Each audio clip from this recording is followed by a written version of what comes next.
দর্শক, চলতে চলতে অনুষ্ঠানে আজকে আমাদের অতিথি বিএনপির জাতীয় স্থায়ী কমিটির সদস্য বাবু গয়েশ্বর চন্দ্র রায়, এবং সেই অনুষ্ঠানে আপনাদেরকে স্বাগত জানাচ্ছি আমি মাহফুজ মিশু। আমরা শুরুতেই অতিথিকে স্বাগত জানাতে চাই আমাদের অনুষ্ঠানে। কেমন আছেন আপনি? আছি মোটামুটি। আমরা আপনার একদম আতুর ঘরে চলে এসেছি। হ্যাঁ, অনেকটা। এখানে আপনার জন্ম, এখানে আপনার বেড়ে ওঠা, এবং সেখান থেকে আপনি সরকারে এবং জাতীয় রাজনীতিতে গুরুত্বপূর্ণ ভূমিকা পালন করছেন, এবং দেশের অন্যতম বড় দল বিএনপির এখন সর্বোচ্চ নীতি নির্ধারী ফোরামের আপনি সদস্য। খুবই প্রচলিত ধারণা হচ্ছে আমাদের দেশে যারা মুসলিম সম্প্রদায়ের মানুষ, অন্য ধর্মের, তারা সবাই অন্য একটি দলের রাজনীতি করে। আপনি সেক্ষেত্রে একটা বড় ব্যতিক্রম বলা যেতে পারে, আপনি বা আপনার পরিবারকে। আমার প্রথম প্রশ্ন হচ্ছে, আপনি বিএনপির রাজনীতিতে কেন এলেন, কিভাবে এলেন? বিষয়টা হলো যে আমি শৈশবকাল থেকেই রাজনীতির প্রতি অনেকটা অনুরক্ত, এবং আমার অনেকেই হয়তো জীবনের লক্ষ্য ডাক্তার, ইঞ্জিনিয়ার, এটা সেটা, কিন্তু আমার জীবনের লক্ষ্যটাই ছিল শিশুকাল থেকে আমি রাজনীতি করব। এই উপমহাদেশের বড় বড় রাজনীতিবিদ যারা স্বাধীনতার জন্য আন্দোলন করছেন, ভারত স্বাধীন করছেন বা তৎকালীন সময় পাকিস্তান স্বাধীন করছেন, পরবর্তীতে বাংলাদেশ, তো তখন তাদের জীবনী, তাদের যে আত্মত্যাগ, এগুলি আমাকে খুব আলোড়িত করতো, এবং আমার মনে হতো যে আমাকে ওটাই হতে হবে। তো সেই কারণে আমি ছোটোবেলা থেকেই রাজনীতির প্রতি আমি আকৃষ্ট, এবং রাজনীতি করতে করতেই আমার কিশোরকাল, যৌবনকাল এবং কলেজ, ইউনিভার্সিটি সব শেষ করছি। এর মধ্যে দিয়ে স্বাধীনতা যুদ্ধ আরও যা আছে, 1966 সাল থেকে এই পর্যন্ত বাংলাদেশের যত পরিবর্তন, যত আন্দোলন, যত সংগ্রাম, জনগণের জন্য কোনো সংগ্রামে আমি অনুপস্থিত ছিলাম, এই ইতিহাসটা নাই। পরবর্তীতে এসে আপনি বিএনপির রাজনীতিতে কীভাবে জড়ালেন? বিএনপি রাজনীতিটা আপনাকে বুঝতে হবে যে স্বাধীনতার পরেই আমি আমি একসময় পাকিস্তান ছাত্রলীগ জগন্নাথ হল শাখার সাধারণ সম্পাদক ছিলাম। স্বাধীনতার পরে আমি সম্ভবত মার্চ মাসে, 72 সালের মার্চ মাসে আমি ছাত্রলীগ থেকে রিজাইন দেই, এবং আমি আমার ডিপার্টমেন্টে একটা নির্বাচনে অংশগ্রহণ করি স্বতন্ত্র হিসাবে। এবং ঢাকা বিশ্ববিদ্যালয়ের দর্শন বিভাগ। স্বাধীনতা উত্তরকালে আমরা যেটা আশা করছি, সেই স্বাধীনতার পরবর্তী পর্যায়ে দেখলাম যে সে অনেক আশাই ব্যাহত হচ্ছে। এই আশা প্রতিষ্ঠিত হওয়ার মতো নয়। 1971 সালের 28শে মার্চ আমাদের বাড়িতে প্রায় 60 থেকে 70 জন তৎকালীন সেরা নেতা, রাজনৈতিক নেতা, পার্লামেন্টের মেম্বার, সাধারণ মানুষ আমাদের বাড়িতে আশ্রয়, পুরো গ্রামটার মধ্যে অনেক মানুষ আশ্রয় নিয়েছে। তো আমাদের বাড়িতে অনুরূপভাবে নিয়েছিল 60 থেকে 70 জন। তো 1971 সালের 21শে এপ্রিল আমাদের বাড়িতে রাত্রি 1টার দিকে হামলা হয়। পাক হানাদার বাহিনী বলবো না, আশেপাশের লোকরাই হানা দেয়, এবং সেখানে হানা দিতে গিয়ে দেখা গেছে যে আমাদের বাড়ির লোকজন বা আশ্রিত যারা ছিল প্রায়ই ছিল না। একটা কিশোরী মেয়ে ছিল, ওর একটা বাবা ছিল পঙ্গু, তো ওকে কোনো মতে সরানো যাচ্ছিল না, আর ওর এটা বুঝবারও কোনো ক্ষমতা ছিল না যে ওর প্রতি কোনো ধরনের অন্যায় আচরণ আসতে পারে। ওই বয়সটা ওকে অ্যালাউ করতেছিল না এটা ভাবতে। তো যাই হোক, আমরাও ভাবি নাই অতটা। তো শেষ পর্যন্ত দেখা গেল যে মেয়েটাই নিয়ে গেল, নিয়ে ঘন্টা দুয়েক পরে পাওয়া গেল তাকে অজ্ঞান অবস্থায়, রক্তাক্ত অবস্থায়। ওর বয়স কত, 14-15 হইতে পারে তখন। স্বাভাবিক কারণে তো এটার বিচার প্রত্যাশা করছে সবাই। শেষ পর্যন্ত দেখলাম বিচার হইল না। বিচার তো হইল না, বরং এরা কেউ মুক্তিযুদ্ধের সার্টিফিকেটও পেয়ে গেল। তো সঙ্গত কারণে যে যুদ্ধ, যে অস্ত্র ধরলাম পাকিস্তান বাহিনীর বিরুদ্ধে, যে অস্ত্রটা একটা নারীর, অবুঝ নারীর সতীত্ব রক্ষা করা গেল না, সেই নারীর বিচার হলো না। আমরা স্বাধীন দেশে বসবাস করি, যাদের উপর আশা করি, ভরসা করি, তারা এই কাজটা করে, তাহলে আর এটা করার দরকারটা কি? Just it was my sentiment to quit the party, এবং আমি সে বিরত হয়ে গেলাম। তো 72-এ? হ্যাঁ, 72-এর মার্চের দিন আওয়ামী বিরোধী আন্দোলনে যারা সক্রিয় ছিল ছাত্র, ওইটা ছাত্রলীগ, যেটা বৈজ্ঞানিক সমর্থন নামে খ্যাত, সেখান থেকে আমরা এটার প্রতিষ্ঠার লোকের সাথে জড়িত হয়ে গেলাম। পরবর্তী পর্যায়ে এটা একটা রাজনৈতিক দল হলো, জাতীয়তাবাদী সামাজিক জাসদ সমাজতান্ত্রিক দল। কিন্তু আমি জাসদ ছাত্রলীগ করছি, কিন্তু জাসদ করার সুযোগ হয়নি নানা কারণে। না, মানে আর দরকার হয়নি। তারপরে তো 75 আসলো, সকল রাজনৈতিক দল ব্যান্ড হইল, রাজনীতি থেকে সবাই সরে গেল।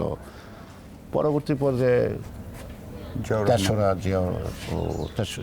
7ই নভেম্বর, 3রা নভেম্বর, এই ঘটনাগুলির সাথে কোনো না কোনোভাবে সম্পর্ক জড়িত হওয়ারও সুযোগ ছিল বা ছিলাম। এই সব কিছু দেখতে দেখতে একসময় দেখলাম যে জিয়া রহমান যে স্বাধীনতার যে ডাকটা দিলেন সেটা 27 তারিখে রাতে 11:30টার দিকে আমাদের পাশের বাড়ি ঢাকা শহরে, তখন আমি পাশের বাড়ি থেকে একজনকে ওকে বলতেছিল যে তোমরা একটু রেডিওতে খোঁজো, দেখো জিয়াউর রহমান, মেজর জিয়া বলছে। তখন তো মেজর জিয়া পরিচিত নাম না। এখন প্রশ্নটা হলো যে আমরা যে আকাঙ্ক্ষা অধীর আগ্রহ বসে আছি সবাই মিলে, ওখানে 4-5 জন এমপিও ছিল, শ্রমিক লীগের সেক্রেটারি ছিল, প্রেসিডেন্ট ছিল ঢাকায়, তখন আমরা একসঙ্গে। তখন যে নাকি ঘোষণাটা পাইলাম যে জিয়াউর রহমান তার ভাঙা ভাঙা গলায় এক লাইনের মধ্যে কয়টা কথা বললো, তো সবাই সিদ্ধান্ত নিলাম যে আমরা বাড়িতে চলে আসবো। এবং পরের দিনে আমরা সকালে চলে আসলাম। তো সেই জিয়াউর রহমানই আবার যখন 7ই নভেম্বরের মধ্য দিয়ে আবার তিনি জাতির সামনে আসলেন এবং দেশ গঠনের একটা আহ্বান করলেন, রাজনীতি করার আকাঙ্ক্ষা প্রকাশ করলেন, এটার মধ্য দিয়ে মনটা ওদিকে টানলো, গেলাম। কাউকে ডাকতে হলো না, কাউকে দাওয়াতও দিতে হয় না। কত সালের ঘটনা এটা? এটা 77। আমরা জানি যে আপনারা নেতারা অনেক সময় বলেন যে বিএনপি দীর্ঘ সময় ক্ষমতায় ছিল এবং সাম্প্রতিক সময়ে বিএনপি একটা সংকটকাল পার করছে। আপনাকে যদি প্রশ্ন করা হয় যে বিএনপি এখন কেমন আছে, বিষয়টা হলো বিএনপি কেমন আছে তার চেয়ে বেশি জানা দরকার দেশটা কেমন আছে, দেশের মানুষগুলো কেমন আছে। তার মানে দেশের মানুষগুলোই যেমন আছে তার চেয়ে বিএনপি খারাপ নেই।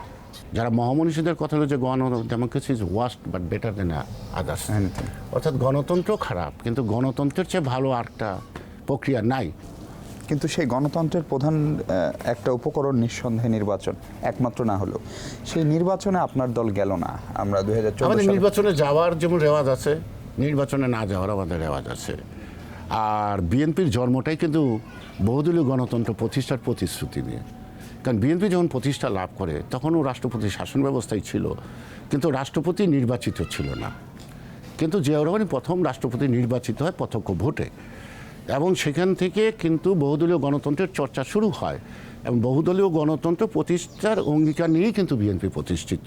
কিন্তু দাদা, আপনার দলের অনেক নীতি নির্ধারকই ইঙ্গিত দিচ্ছেন যে পরবর্তী সংসদ নির্বাচন যেটা 2019 সালে অনুষ্ঠিত হওয়ার কথা শিডিউল অনুযায়ী, সেইটাতে আপনারা নির্বাচনে যেতে চান এবং সেক্ষেত্রে আপনাদের যে মৌলিক দাবিটা ছিল তত্ত্বাবধায়ক সরকার বা নির্বাচনকালীন একটা বিশেষ ব্যবস্থার সরকার, নাম যেটাই হোক, সেই দাবি থেকে কি বিএনপি সরে আসলো খানিকটা? সেই প্রশ্নের উত্তর শুনবো, তার আগে ছোট্ট একটা বিরতি নিতে চাই। দর্শক, ছোট্ট একটা বিরতি নিচ্ছি, কথা বলবো বিএনপির জাতীয় স্থায়ী কমিটির সদস্য গয়েশ্বর চন্দ্র রায়ের সঙ্গে। আমাদের সঙ্গে থাকবেন নিশ্চয়ই।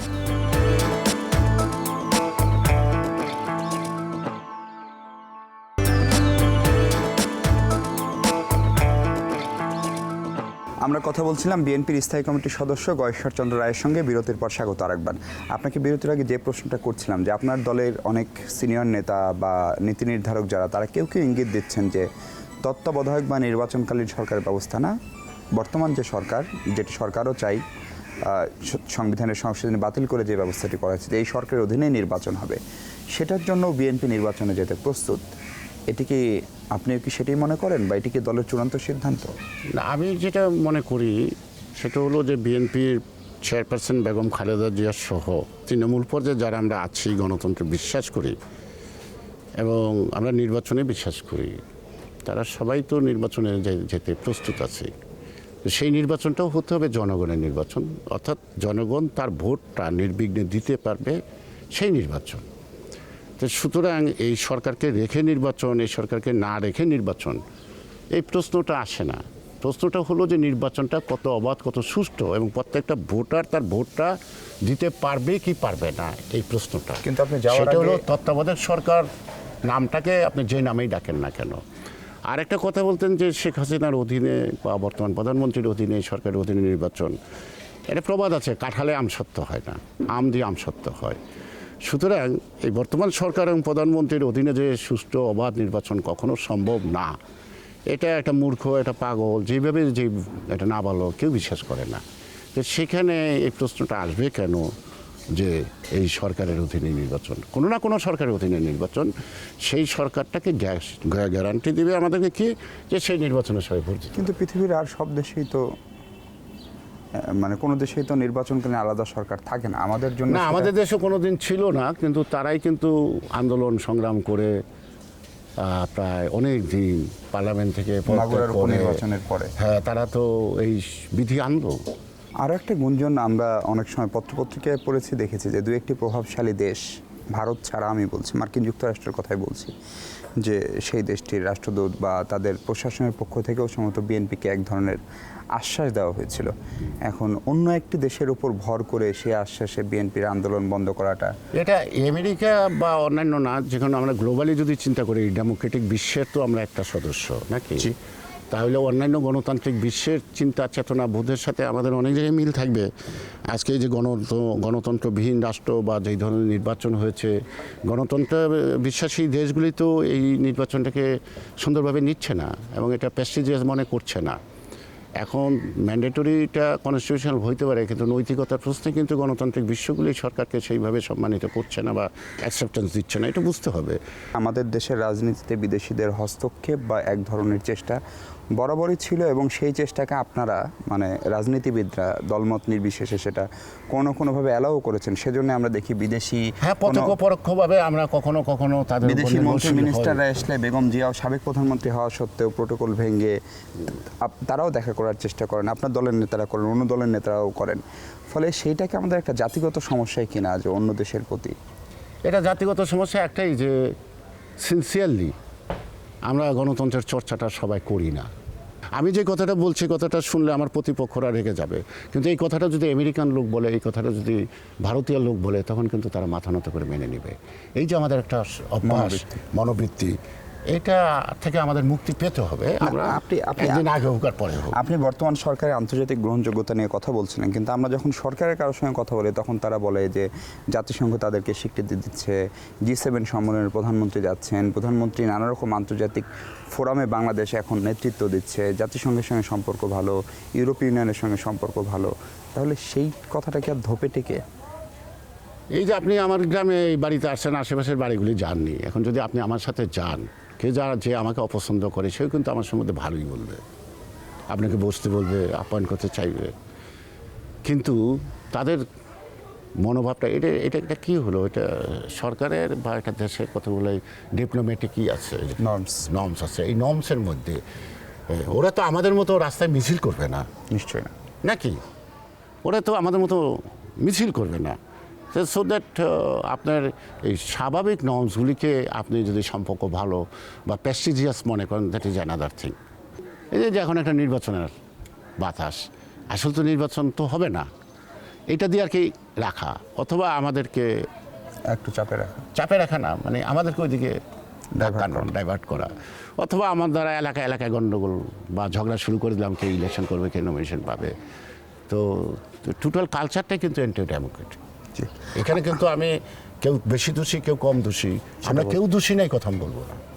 ঈশ্বরচন্দ্র, আপনি রাজনীতিতে স্পষ্ট কথা বলার জন্য আলোচিত, কখনো কখনো সমালোচিত হয়েছেন। বিএনপির কাউন্সিল হলো এবং তারপরে দল কতটুকু ঘুরে দাঁড়ালো, দলের সাংগঠনিক অবস্থা এখন কীরকম, কি দলের ভিতরে কোনো দ্বন্দ্ব আছে কিনা, সেসব নিয়ে আপনার মূল্যায়ন শুনবো, কারণ আপনি এইসব বিষয়ে নানা সময়ে খোলামেলা কথা বলেছেন। তার আগে ছোট্ট একটা বিরতি নিতে চাই। দর্শক, ছোট্ট একটা বিরতি নিচ্ছে, কথা বলবো ঈশ্বরচন্দ্র রায়ের সঙ্গে, আমাদের সঙ্গে থাকছেন নিশ্চয়ই।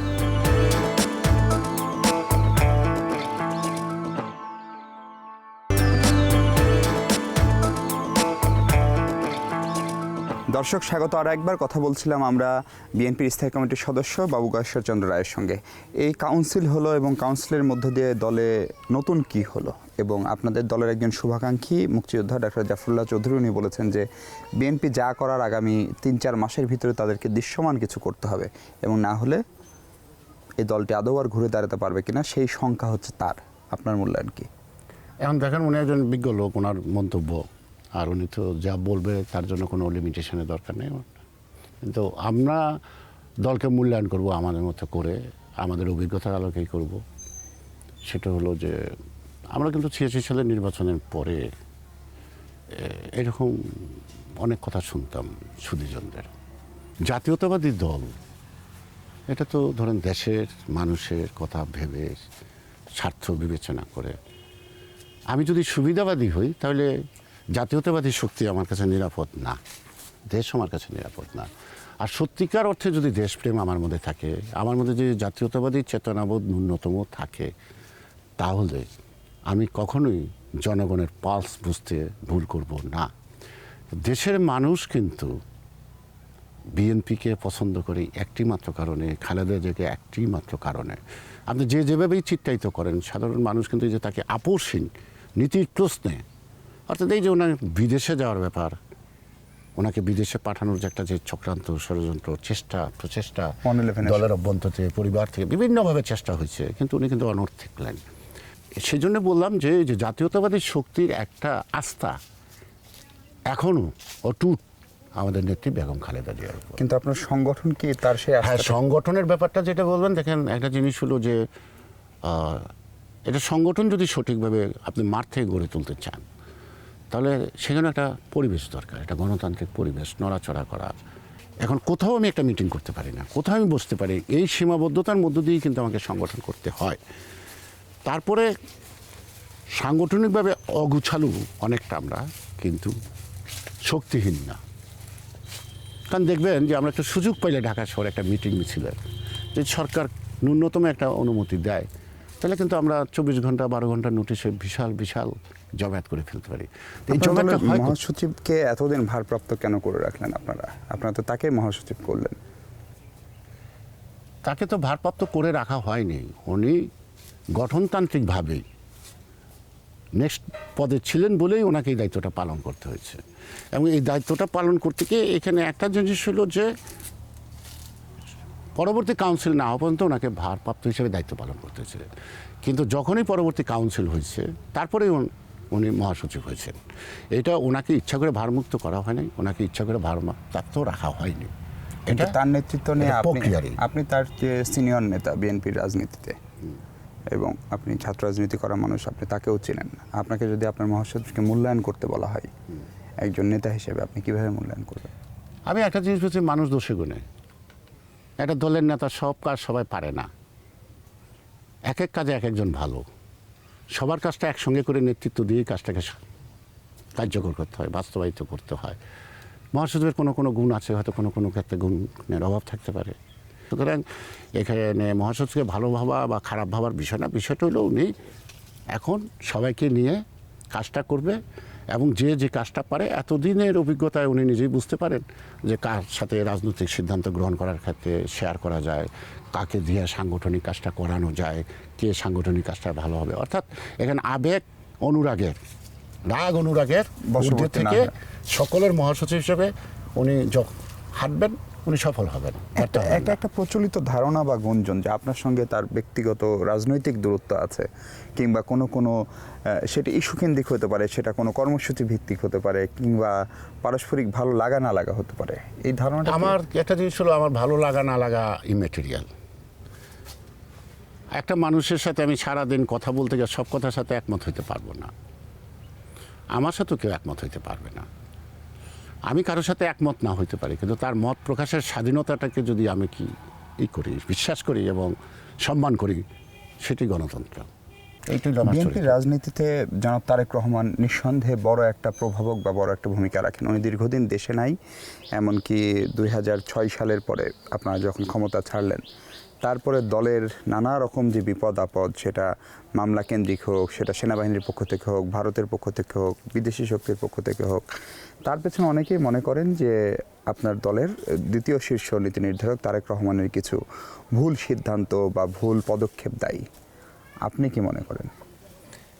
একটা জিনিস হলো, তাকে তো আমরা যখন দল দুর্যোগে পড়লো আর কি, দেশ 111-এ, এরপরে থেকে তো সে কারাগারে, তারপরে সে বিদেশে চিকিৎসাধীন এখনও আছে।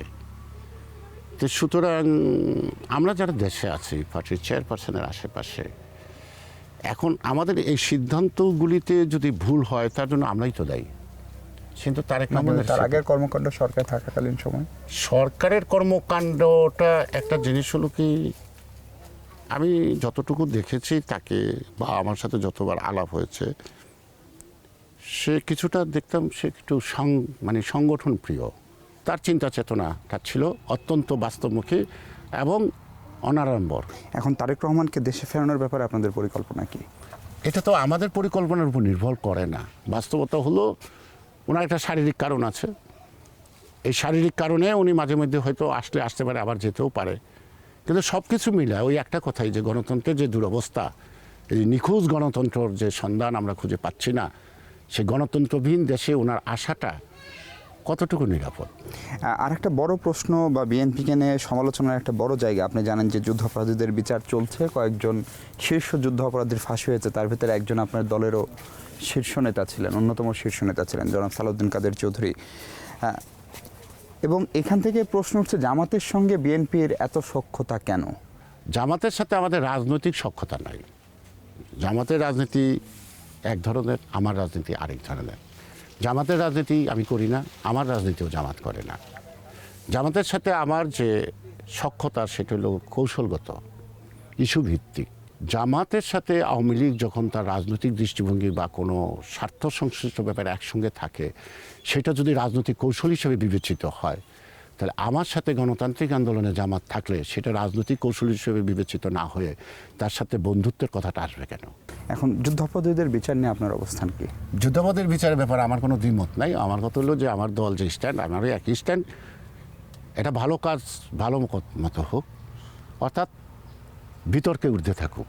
আপনি বিভিন্ন সময় গণমাধ্যমে বলেছেন যে আপনার দলেরই কিছু লোক নানা রকম সুযোগ সুবিধা নিচ্ছে এবং নানা জায়গায় হাত টাত মিলিয়েছে, এবং 111-এর সময় আমরা সেটি দেখেছি যে তারা নতুন দল করার চেষ্টা করেছে, দলকে ভাঙার চেষ্টা করেছে, বড় দলগুলোতে দেখেছি, আওয়ামী লীগেও আমরা সেটি দেখেছি, বিএনপিতেও সেটি দেখেছি। আওয়ামী লীগে প্রধানমন্ত্রী শেখ হাসিনা তাদেরকে দীর্ঘ একটা সময় দলের এবং সরকারের নীতি নির্ধারণ থেকে দূরে রাখতে পেরেছিলেন, এবং তাদেরকে সরকার এখন আনলেও তারা কেউ ওই অর্থে আর প্রভাবশালী না। আপনার দলের যারা এরকম করেছে বা এখনও করছে বলে আপনি মনে করেন, তাদের ক্ষেত্রে কি আপনার দলের অবস্থানটা সঠিক জায়গায় আছে? সঠিক জায়গায় না থাকার অনেক কারণ আছে। আমার নেত্রী ইচ্ছা করলে অনেক কিছু পারে না, তার তো কিছু সীমাবদ্ধতা আছে। তারপর আমার নেত্রীর একটু আবার মায়া মমতা বেশি আছে। দীর্ঘদিন একসঙ্গে চলছে, ছোট্ট একটা অপরাধ বা একটা গুরুতর অপরাধের জন্য হঠাৎ করে তাকে একটা শাস্তি, এই ব্যাপারে উনি একটু অনেকটা উদার। তো আওয়ামী লীগ যেটা পারছে, যদি 2008 সালে রাষ্ট্রীয় ক্ষমতায় না আসতো তাহলে আওয়ামী লীগ পারতো না। তা আমার দলে আগেও ষড়যন্ত্র ছিল, এখনও আছে, ভবিষ্যতেও থাকবে। আর আমার নেত্রী সেটাকে সঠিকভাবে মোকাবেলা করে সঠিক লাইনে দলকে এগিয়ে নিয়ে যাবেন, এবং তার যারা আপমর কর্মী আছেন সেই কর্মীদের চাহিদা, জনগণের চাহিদা মেটাতে উনি সক্ষম হবেন, এই বিশ্বাসটা আমার আছে। আমার একদম শেষ প্রশ্ন, খুব ভালো হয় যদি আপনি হ্যাঁ বা নাতে উত্তর দিতে পারেন। আগামী জাতীয় সংসদ নির্বাচনে বিএনপি অংশ নেবে কিনা? আপনার দলের মহাসচিব দু একটি গণমাধ্যমে এর মধ্যে একটা নির্বাচনী হাওয়া তৈরি হয়েছে দেশে, বা বলা হচ্ছে যে বিএনপি নির্বাচনে যাবে, সরকারের ধরন টরণ যাই হোক না কেন। বিএনপি সবসময় নির্বাচনে যেতে প্রস্তুত, সেই নির্বাচনে জনগণ ভোট দিতে পারবে, সেই আস্থা যদি জনগণ পায়। কিন্তু নির্বাচনে যাওয়ার আগে জনগণ ভোট দিতে পারবে কিনা সেটা কীভাবে মূল্যায়ন সেটা করবেন? বোঝা যাবে সকালবেলা উঠলেই আকাশটা কেমন বোঝা যায়, এবং সে আকাশ দেখে আপনার সিদ্ধান্ত নেবেন। তাই তো নিতে হয়। জি, আপনাকে অনেক ধন্যবাদ। আমাদের অবিশ্বাস করাই তো একমাত্র কাজ না। জি, আপনাকে অনেক কেউ যদি ধন্যবাদ। আস্থা আনতে পারে। দর্শক, শেষ করছি আজ। কথা হবে পরবর্তী পর্বে অন্য কোনো অতিথির সঙ্গে, অন্য বিষয় নিয়ে। সে পর্যন্ত ভালো থাকবেন সবাই।